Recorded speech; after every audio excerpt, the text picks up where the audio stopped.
Assalamualaikum warahmatullahi taala wabarakatuh. Pagi ni hari pertama Aidiladha 1447 Hijrah tahun 2026 Masihi. Hari raya Korban.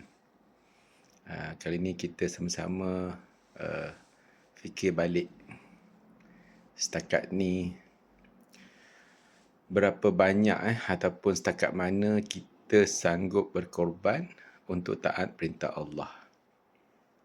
Sebab kita tahu kita sentiasa akan buat yang terbaik untuk berkorban untuk urusan-urusan dunia. Contohnya berkorban untuk keluarga kita, pekerjaan kita, so-called, and then hobi kita, minat kita, kita sanggupkan. Tapi berapa banyak, sejauh mana kita sanggup berkorban untuk Allah. Contoh yang mudah. Sejauh mana kita sanggup berkorban untuk menunaikan ibadat korban setahun sekali lah, yang paling mudah lah. Sekarang ni ibadat korban ni kita boleh guna kambing, lembu, even now pun boleh ada guna unta, boleh korban unta kat Malaysia ni. So setakat mana kita sanggup berkorban? Nabi Ibrahim, Allah minta dia berkorban sembelih anak dia. Kita, Allah minta kita berkorban sedikit saja daripada nikmat yang Allah beri kita. Setahun sekali, tak dapat seekor lembu, okay? Kita ambil sebahagian ataupun seekor kambing. Tapi kita selalu dengar orang merungut, korban makin mahal. Korban makin mahal. Itu menunjukkan, suka tak suka, itulah sikap sebenar kita bila kita diminta berkorban untuk Allah. Cuba kita ingat balik. Berapa banyak nikmat yang Allah telah beri kita selama ni. Kehidupan kita. Kereta kita yang mewah, rumah kita yang besar, masa yang kita boleh habiskan untuk bercuti di luar negara, barang-barang mahal yang kita pakai. Tapi, bila berkorban, kita merungut mahal. Itu menunjukkan sejauh mana lah, setakat mana kita sanggup berkorban kerana Allah. Baru sedikit. Itulah. Satu pengorbanan kepada Allah ni, dia punya hasil je tak nampak kat dunia. Bila kita taat perintah Allah ni, kita berkorban, hasil tak nampak kat dunia. Macam ibadah korban ni kan, yang saya faham. Kalau dalam satu keluarga tu, ada kemampuan sebenarnya, tapi tak ada seorang pun berkorban. Contohnya, macam saya, anak saya 2 orang dah bekerja. Lagi tu belajar, isteri saya pun bekerja, saya pun bekerja, ada kerjaya. Katalah seorang pun tak buat ibadah korban. Sebenarnya, semua akan tanggung dosa. Sebenarnya, ramai kita ni mampu sebenarnya. Mampu. Tengok balik perbelanjaan kita setiap tahun. Kalau katalah sekarang ni average korban ni, saya tampak sekarang ni average dalam 800 ke 900 satu bahagian lembu contohnya.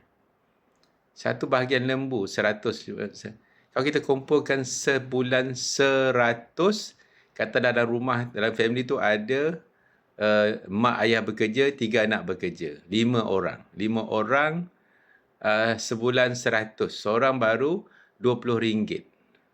Masih boleh. Satu rumah ada satu bahagian berkorban. Kalau kita nak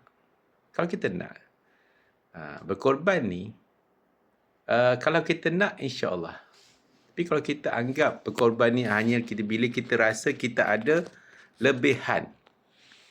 Macam mana nak ada lebihan? Bila kita ada yang lain dah cukup. Masa bila dah cukup? Kalau kita tak letakkan niat tu daripada peringkat awal, kita dah tahu dah, benda tu memang akan datang. So, kalau kita mahu, kita akan buat saja apa yang perlu kita buat untuk berkorban. Itulah saya punya perkongsian kan. Sebab kita ni banyak ketaatan kepada perintah Allah ni, tak semua benda berbayar pun.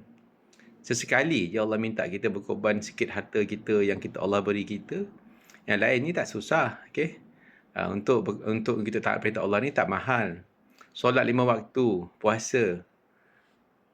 Kemudian kita buat kebaikan, baca Al-Quran, wirid, zikir, solat sunat. Banyak lagi ibadat-ibadat yang tak perlukan kos. Tapi setahun sekali Allah minta kita berkorban sedikit. Itulah. Sebab kita sanggup berkorban untuk berbelanja untuk Hari Raya Aidilfitri. Kita sanggup buat so-called extra job, part-time job untuk menyambut Hari Raya Aidilfitri. Pada bulan Ramadan yang sepatutnya kita lebih beribadat. Walaupun kita dah ada pendapatan, kita sanggup tambah pendapatan semata-mata untuk menyambut Hari Raya Aidilfitri, untuk dapat yang baru, baju baru, perabot baru, kereta baru. Kita sanggup. Tetapi untuk berkorban hanya 800 ke 900 ringgit satu bahagian lembu, kita tak mampu. Tiba-tiba kita tak mampu. Nampak tak? Nampak tak? Itulah sebenarnya. Maksudnya, sejauh mana? Ni baru sedikit Allah minta. Itulah saya punya pendapat lah. So, insyaAllah. Okay? Untuk tahun ni, pada yang dah terlepas, insyaAllah. Kita cuba tahun depan, insyaAllah. Okay? Kita bincang satu keluarga, kita bincang sama anak kita, isteri kita. Our goal every year nak buat korban. Sekurang-kurangnya, satu bahagian, insyaAllah. Satu bahagian, insyaAllah. Jadi itulah kita punya pengorbanan. Jadi sama-sama kita niatkan, nak tunjukkan pada Allah ni, kita sanggup. Kita sanggup. InsyaAllah. Allahu Akbar, Allahu Akbar, Allahu Akbar. Allahu Akbar kabira walhamdulillahi kathira wa subhanallahi bukratan wa asila. La ilaha illallah wa la na'budu illa iyyahu mukhlisina lahuddin. Walau karihal kafirun. La ilaha illallah wahdah. Sadaqa wa'dah wa nasara abdah. Wa azza jundahu wa hazamal ahzaba wahdah. La ilaha illallah wallahu akbar. Allahu Akbar walillahil hamd. Selamat Hari Raya Aidiladha semua. Semoga ibadah kurban kita diterima dan semua amalan kebaikan kita diterima Allah, insya-Allah. Amin.